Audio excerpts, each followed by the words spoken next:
This is Marcus Corval for MMA Nut and Studio MMA, and this is the first time I'm doing an interview right after a fight. The corner that I can't do this, man. I'm with Frank Trigg. We just fought here in Britain, BAMMA 7, and a good fight, a crowd pleaser for sure. Yeah.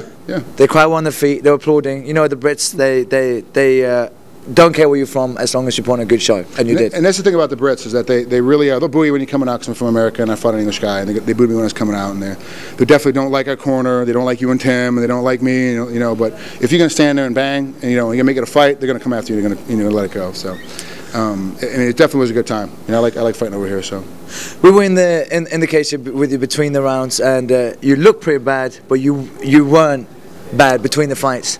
No, it was kind of interesting that he hit me really hard in the end of the first round with two heavy elbows, and he kind of beat me up a little bit with those two elbows. But the one that cut me, as Jimmy steps in over here, the one that bring him in as well. Bring him in as well. But the one that cut me barely even hit me. Like, as soon as I blocked it off, I was like, that one slipped me right open. Like, I seriously thought I was cut from nose all the way to my ear. I mean, the way the elbow came off was really nice. But two before that, the ones that stung me, like, he banged me really hard with them. He did a great job. And my hat's off to him. He really did. He hit me nice and solid, and it went well for him, at least. Jimmy mentioned that it was an honor to step in with a legend in the sport, and it was the biggest fight of his career. Mm-hmm. And he's coming up from 170.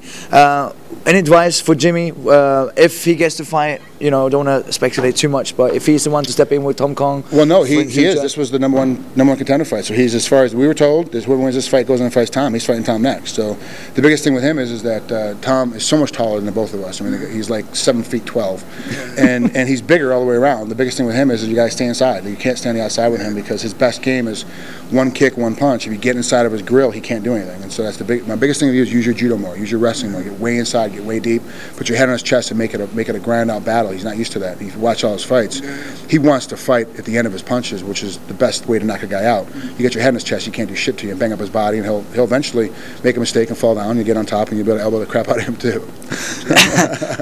Anything that Jimmy brought tonight that you weren't expecting?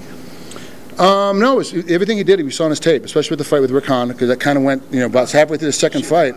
I was like, this is the Rick Hahn fight all over again. Like, that's just how it goes. He wasn't going to the ground unless he was on top. He wasn't going to let you inside at all unless he wanted you to be inside and was going to turn the corner and get you off the cage. And that's, he didn't surprise me with anything, but he did everything about 3 or 4, in some cases 10 to 15% better than what we saw in the film. So he actually improved from the last footage we've seen on him until now. That's good. What's next for you? What's next for you, Frank? I don't know. I'm supposed to be back here December 10th fighting Kong, but now who knows? I might be back December 10th fighting before the main event, which obviously would be Jimmy and Tom Kong if Kong's healthy. Or I might not fight at all. It just depends on what BAMMA wants to do. We got to wait and see. It also depends a little bit on your contract, correct? With Bellator. Yeah, depends what they're saying. So fingers crossed I get to fight.